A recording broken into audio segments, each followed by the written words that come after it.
Hi. இந்த வீடியோவில் 12th history part 2 பார்க்கலாம். லெசன் 1 பார்ட் 2 பார்க்கலாம்.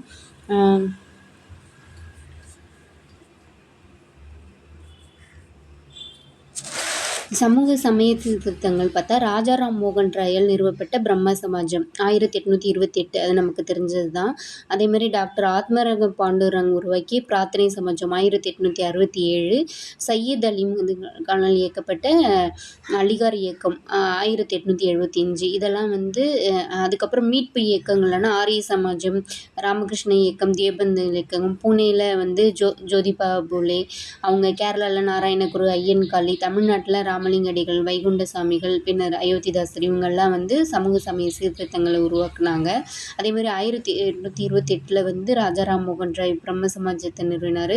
அதை தொடர்ந்து அவர் பிரார்த்தனை சமாஜம் 1867, ஆத்மரங் பாண்டுரங். ஆரிய சமாஜம் 1875. அதே இதில் அலிகார் இயக்கமும் வந்திருக்கும். இதெல்லாம் இதுவாச்சு. அதே மாதிரி 1857 ஒரு பெரும் புரட்சி நடந்திருக்கும். அதுக்கு ஆங்கிலேயர்கள் பழி தீர்க்கப்படாமலே இருந்துச்சு அப்படின்னு அவங்க இது பண்ணிட்டு இருந்தாங்க. அப்போ 1857 ஜூன் செப்டம்பர் மாதங்களில் டெல்லியை முற்றுகையிட்டாங்க. அப்புறம் எல்பின்ஸ்டன் அவர் என்னமோ அவருடைய வருங்கால வைஸ்ராயா 64 வரப்போகிறார் வைஸ்ராயா, அவர் சர் ஜான் லார்சனுக்கு ஒரு கடிதம் எழுதுறாரு. நண்பன் பகைவன் என்ற வேறுபாடின்றி முழு வீச்சிலான பழிவாங்குதல் மேற்கொள்ளப்பட்டிருக்கு. உண்மையாகவே கொள்ளையடிப்பதில் நம்ம நாதிர்ஷாவே மிஞ்சிட்டோம் அப்படின்னு ஒரு கடிதம் எழுதியிருப்பாரு. இனப்பாகுபாடுன்னு பார்த்தோன்னா, நம்ம குடிமை பணி தேர்வுகளுக்கு அதிகபட்ச வயது வரம்பு 21 இருந்துச்சு. அதனால் அதை நம்ம இதில் எல்லோரும் பாஸ் ஆனதுனால 19 குறைச்சாங்க. இந்த மாதிரிலாம் பண்ணாங்க. அதுக்கப்புறம் இந்தியர்களுக்கு எதிரான அடக்குமுறை, சுரண்டல் நடவடிக்கைகளில் பார்த்தோன்னா, இந்தியன் தண்டனை சட்டம் 1870 பிரிவு 124A, தண்டனை சட்டம் 1870 124A. அதேமாதிரி பத்திரிகைகளை தணிக்கைக்கு உட்படுத்திய பிராந்திய மொழி சட்டம் 1878, தண்டனை சட்டம் 70, பிராந்திய மொழி சட்டம் 78. இது ரெண்டும் கொண்டு வந்தாங்க. அதே மாதிரி பத்திரிகைகளின் பங்கு, நிறைய பத்திரிகைகள் உருவாகுச்சு. அதில் முக்கியமாக ராஜாராம் மோகன் ராயோடைய சௌமத் கௌமுதி அப்படிங்கிற ஒரு பாரசீக மொழி பத்திரிகையான மிராத்துல் அக்பர், ரெண்டு பத்திரிகையும் ஃபேமஸ் ஆச்சு. ராஜாராம் மோகன் ராய் வங்க மொழி பத்திரிகை சௌமத் கௌமுதி. அதேமாதிரி 1821 பாரசீக மொழி பத்திரிகையான மிராத்துல் அக்பர், இது ரெண்டும் இதுவாச்சு. அதேமாதிரி நிறைய பத்திரிகைகள் வந்துச்சு. Amrita Bazar Patrika, the Bombay, the Chronicle, the Tribune, the Indian Mirror, the Hindu, நம்ம தமிழ்நாட்டிலேருந்து ஹிந்து, சுதேசமித்திரன், இதுவும் முக்கியமாக இருந்துச்சு. அதுக்கப்புறம் நம்மளுடைய பழம்பெருமையை ஒரு 3 பேர் எடுத்து நமக்கு இது பண்ணாங்க. அதில் William Jones, Charles Wilkins, Max Muller, 3 பேரும் கீழ்த்திசைவாதிகளை ஆய்வு பண்ணி இந்த மாதிரி நம்மளுடைய பழம்பெருமைகளை எடுத்து சொல்லவும் நமக்கு இன்னும் இதுவாயிட்டு. அதுக்கப்புறம் சங்கம், இந்தியாவிலேயே ஃபஸ்ட்டு சங்கம் உருவானது நம்ம தமிழ்நாட்டில் தான். 1852 பிப்ரவரி 26 கஜ்லு லக்ஷ்மி அரசு மற்றும் சீனிவாசனர் 2 பேரும் சேர்ந்து உருவாக்கியிருப்பாங்க. இவர் தான் கஜ்லு லக்ஷ்மி அரசு. அதுக்கப்புறம் இது ஆக்சுவலி 53 பட்டய சட்டம் வரப்போகுது. இவங்க 52 தொடங்கிட்டாங்க. 52 டிசம்பரில் ஒரு மனு போட்டிருப்பாங்க. இந்த மாதிரி ராயத்துவார் ஜமீன்துவரி முறைகள்லாம் ஒழிக்கணும் அப்படின்னு மனு போட்டிருப்பாங்க. அதை இதில் நிறைய சொல்லியிருப்பாங்க. நீதிமன்றம் வட்டார மொழிகள்லேயே இருக்கணும், அதோடைய நீதித்துறைகள் திறமை பார்த்து இது பண்ணப்படல அப்படிலாம் நிறைய மனுவில் கொடுத்துருப்பாங்க. அந்த மனுவை அடுத்த வருஷம் மார்ச்சில் தான் அதை விசாரிப்பாங்களே. அதுக்கப்புறம் ஹெச்டி செய்மூருங்கிற 3ஆவதாக ஹெச்டி செய்மூர் அக்டோபரில் தான் சென்னைக்கு வருவார். சென்னைக்கு எந்தெந்த பிளேஸ்லாம் பண்ணுவார்னா, குண்டூர், கடலூர், திருச்சிராப்பள்ளி, சேலம், திருநெல்வேலி, இந்த இதெல்லாம் பண்ணுவாங்க. பார்வையிட்டாலும் அவர் போய் என்ன சொன்னது தெரில. ஆனால் 53 பட்டய சட்டம் வந்துடும். இது பட்டய சட்டம்னா என்னென்னா, இன்னொரு 20 வருஷத்துக்கு ஆங்கில கிழக்கிந்திய கம்பெனி இந்தியாவில் வணிகம் செய்யலாம் அப்படிங்கிறதுக்கு அப்ரூவ் கொடுக்கறது தான் பட்டய சட்டம். அப்போ 53லேருந்து 73 வரைக்கும் அவங்க இருக்கலாம் அப்படிங்கிற மாதிரி வந்துடும். அதுக்கப்புறம் வந்து ஆனால் வந்து இந்த அமைப்பு வந்து 10 வருஷம் தான் இருந்துச்சுன்னு 10th புக்கில் போட்டிருப்பாங்க. 52லேருந்து 62 வரைக்கும் தான் ஆக்டிவாக இருந்துச்சுன்னா. ஏன்னா வந்து 66ல் வந்து லக்ஷ்மி அரசு அவங்க வந்து இயற்கை எழுதிருவாங்க. 81ல் வந்து இந்த அமைப்பு இல்லாமலே போனது. ஸோ 81க்கு அப்புறம் அடுத்து 84ல் வந்து சென்னை மகாஜன சங்கம் வந்துச்சு. 84 மே 16ல். அது வந்து பிப்ரவரி 26ன்னு பார்த்தோமா, 1852 சென்னை வாசிகள் சங்கம் பிப்ரவரி 26. இது 1884 மே 16ல் வந்து சென்னை மகாஜன சங்கம் வந்து தொடங்குறாங்க.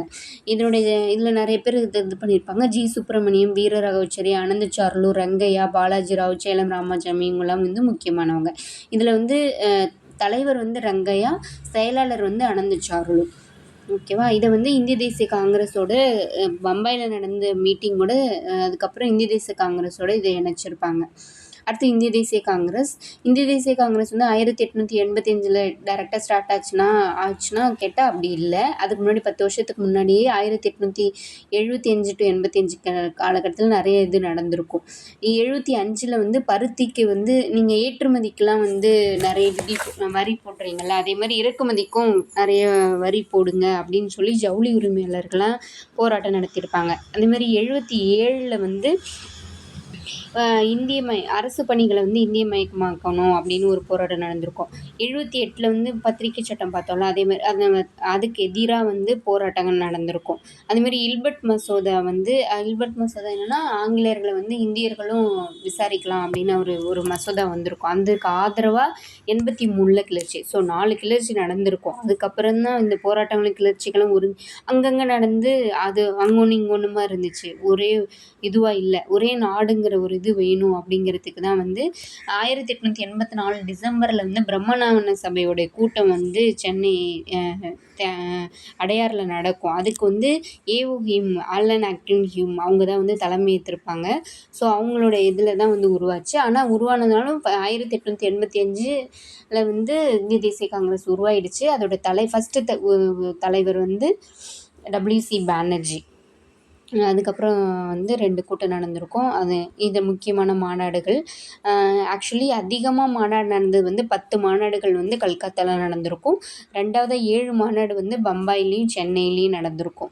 அதுக்கப்புறம் எல்லாமே இன்னும் ஈஸியாக தான் இருக்கும். பெல்காம் வந்து காந்தி பங்கேற்ற ஒரே இது.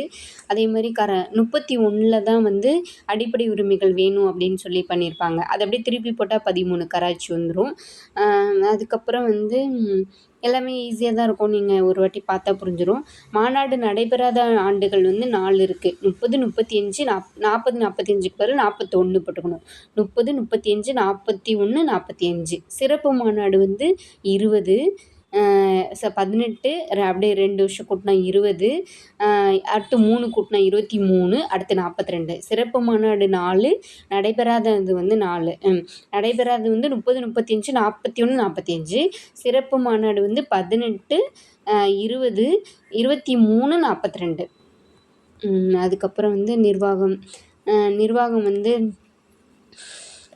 லண்டனுக்கு அங்கே போய் இது பண்ண முடியாதனால இந்திய குடிமை பணி தேர்வுகளை இங்கிலாந்திலும் இந்தியாவிலும் ஒரே நேரத்தில் நடத்தணும் அப்படின்னு இது பண்ணாங்க இவங்க சொன்னது. அதுக்கப்புறம் நீதித்துறையும் நிர்வாகமும் தனித்தனியாக இருக்கணும் அப்படின்னு இவங்க சொல்லியிருப்பாங்க. அதுக்கப்புறம் தொடக்க கால கிளர்ச்சிகளின் பங்களிப்பு 85 to 15ல் வந்து மிதவாத தேசியவாதிகள் இவங்க வந்து சாஃப்டாக வந்து ஜஸ்ட்டு கோரிக்கை மட்டும் கொடுப்பாங்க, இதெல்லாம் பண்ணி கொடுங்க அப்படின்ட்டு. அதில் வந்து 1890க்கு அப்புறம் தான் வந்து பிற்பகுதியில் தான் வந்து காங்கிரஸ்குள்ளேயே ஒரு பிளவு வந்துச்சு. பிபின் சந்திரபால், பால கங்காதர திலகர், லாலா லஜபதி ராய் இவங்கெல்லாம் வந்து வெறுமனே மனுக்கள் கொடுக்கறது மட்டும் போதாது, மன்றாடி கேட்டுக்கொள்ளுங்க வேலைக்காகாது, நம்ம தீவிரமாக இது பண்ணணும், அதனால் வந்து இவங்க தீவிர தேசியவாதிகள் அப்படின்னு அழைக்கப்பட்டாங்க. அதையும் இதில் பார்த்தோன்னா 1897ல் வந்து திலகர் வந்து ஒரு டைலாக் சொல்லியிருப்பார், சுயராஜ்யம் எனது பிறப்புரிமை, அதை அடைந்தே தீருவேன் அப்படின்னு சொன்னதுக்கப்புறம் தான் வந்து இது இன்னும் கொஞ்சம் தெளிவாக இதுவாச்சு. அதுக்கப்புறம் வந்து 1905ல் நமக்கு தெரிஞ்ச மாதிரி வங்க பிரிவினை தான் வந்து அவங்களுடைய பிரித்தாளும் கொள்கையால் இதுவானுச்சு.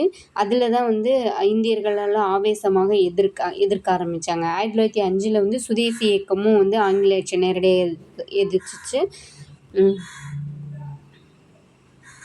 1885 இந்திய தேசிய காங்கிரஸ் உருவாக்கப்பட்டுச்சுல. அப்போ வந்து அதோடைய பகுதியில் வந்து 3ல் 1 பங்கு வந்து பத்திரிக்கையாளர்களா தான் இருந்தாங்க. எல்லாருமே 3ல் 1 பங்கு பத்திரிக்கையாளர்களா தான் இருந்தாங்க. அதேமாதிரி தாதாபாய் நௌரோஜியோடைய 2 பத்திரிக்கை வந்து இது இருக்கும். இந்தியாவின் குரல், ராஜ்கோப்தார் அப்படின்ற 2 பத்திரிக்கைகளை தொடங்கியிருப்பார். அதேமாதிரி இவர் தான் சுரேந்திரநாத் பானர்ஜி. சுரேந்திரநாத் பானர்ஜி வந்து பெங்காலிங்கிற பத்திரிக்கையை தொடங்கியிருப்பார். பாலகங்காதர திலகர் வந்து கேசரி மராட்டா அப்படிங்கிற பத்திரிக்கையை தொடங்கியிருப்பார். இதெல்லாம் வந்து அப்போ பத்திரிக்கை இதுவாச்சு. அதேமாதிரி வந்து 1897 வந்து ஜூலை 27 திலகர் கைது செய்யப்படுது.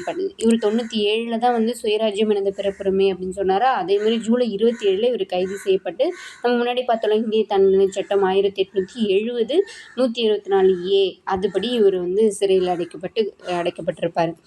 அதுக்கப்புறம் வந்து தாதாபாய் நௌரோஜி பார்த்ததுனால அவரை பற்றி பார்த்துருவோம். இந்திய தேசியத்தின் முதுபெரும் மனிதர் வந்து தாதாபாய் நௌரோஜி. அது நம்மளுக்கு தெரிஞ்சது தான். அதுக்கப்புறம் 1870 வந்து பம்பாய் மாநகராட்சி கழகத்திற்கும் நகர சபைக்கும் தேர்ந்தெடுக்கப்பட்டார். நகர சபைக்கு தேர்ந்தெடுக்கப்பட்ட இன்னொரு ஆள் நம்ம தமிழ்நாட்டிலேருந்து யாருன்னா பெரியாரும் வருவாங்க, ராஜாஜியும் வருவாங்கல்ல. அந்த மாதிரி 1892 இங்கிலாந்து பாராளுமன்றத்துக்கு தேர்ந்தெடுக்கப்பட்ட நிலையில் அவர் அண்டர்லைனில் வந்து 2 இதுக்கு இது பண்ணிடுவார். இந்திய சங்கம்னு வந்தால் 65, கிழக்கிந்திய கழகம்னு பார்த்தோன்னா 66 2 உருவாக்கியிருப்பார். அதேமாதிரி அவர் எழுதிய இந்தியாவில் வறுமையும் பிரிட்டிஷ் தன்மையற்ற ஆட்சியும் இது வந்து 1901 வந்து ரிலீஸ் பண்ணியிருப்பார். இந்தியாவில் வறுமையும் பிரிட்டிஷ் தன்மையற்ற ஆட்சியுங்கிற புத்தகம் வந்து விடுதலை போராட்டத்துக்கு ரொம்ப பங்களிச்சிச்சு. இதில் வந்து செல்வ சுரண்டல் கோட்பாட்டை அவர் முன் வச்சிருப்பார்.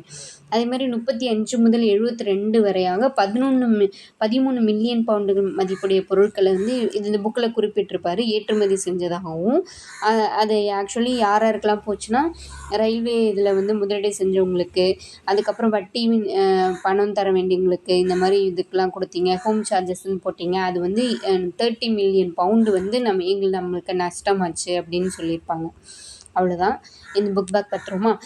காந்தியடிகள் தென்னாப்பிரிக்காவிலேருந்து இந்தியாவுக்கு வந்தது ஆண்டு என்ன? 1915. இந்தியாவில் ஆங்கில கல்விக் கொள்கை எந்த ஆண்டு நிறைவேற்றப்பட்டது? 1835. மாறுபட்ட ஒன்று என்ன? William Jones, Charles Wilkins, Marx Muller இவங்க 3 பேரும் வந்து நம்ம பழம்பெருமையை இது பண்ணியிருப்பாங்க. அரவிந்த் கோஷ் மட்டும் கிடையாது. சுயராஜ்யம் எனது பிறப்புரிமை இதை அடைந்து தீர்வேன் அப்படின்னா பாலகங்காதர திலகர். பாலகங்காதர திலகர் வந்து கேசரி மராட்டா கேசரி இருக்கீங்க. தாதாபாய் நௌரோஜி வந்து இந்தியாவின் குரல், ராஜ்கோப்தார் இந்தியாவின் குரல் இருக்குது. மெக்காலே வந்து இந்திய கல்வி குறித்த குறிப்புகள், means and Indian education. William Digby வந்து மெட்ராஸ் டைம்ஸுங்கிற ஒரு ஆங்கில கல்வி சட்டம் வந்து 1835. அடிமை முறை ஒழிப்பு வந்து 1843. சென்னை வாசிகள் சங்கம் 1852. Indigo Kazhagam 59 to 60. கிழக்கிந்திய கழகம் 65. மகாஜன சங்கம் வந்து 1884 மே 16. சென்னை வாசிகள் சங்கம் 1852 பிப்ரவரி 26. இந்திய சங்கம் வந்து 65. இந்திய தேசிய காங்கிரஸின் நிறுவி வந்து ஏஓ ஹியூம். இந்திய தேசிய காங்கிரஸின் முதல் தலைவர் வந்து WC பானர்ஜி. இந்தியாவின் முதுபெரும் மனிதர் வந்து தாதாபாய் நௌரோஜி. இந்தியாவில் வறுமையும் பிரிட்டிஷ் தன்மையற்ற ஆட்சியும்ங்கிறத எழுதினது தாதாபாய் நௌரோஜி. எந்த இயர்னா 1901. ஆங்கில அரசாங்கம் தடையற்ற வணிக கொள்கையை பின்பற்றியது. ஆமாம். இங்கிலாந்தின் தடையற்ற வணிக கொள்கையால் இந்தியா நன்மை பெற்றது. நன்மையெல்லாம் பெறல, தீமை தான் வந்துச்சு. ஸோ கூற்று சரி, காரணம் தவறு. 1866 ஒரிசா பஞ்சம் 1.5 மில்லியன் இறந்து போனாங்க. ஆமாம். பஞ்ச காலத்தில் 200 மில்லியன் பவுண்ட் அரிசியே கரெக்டு.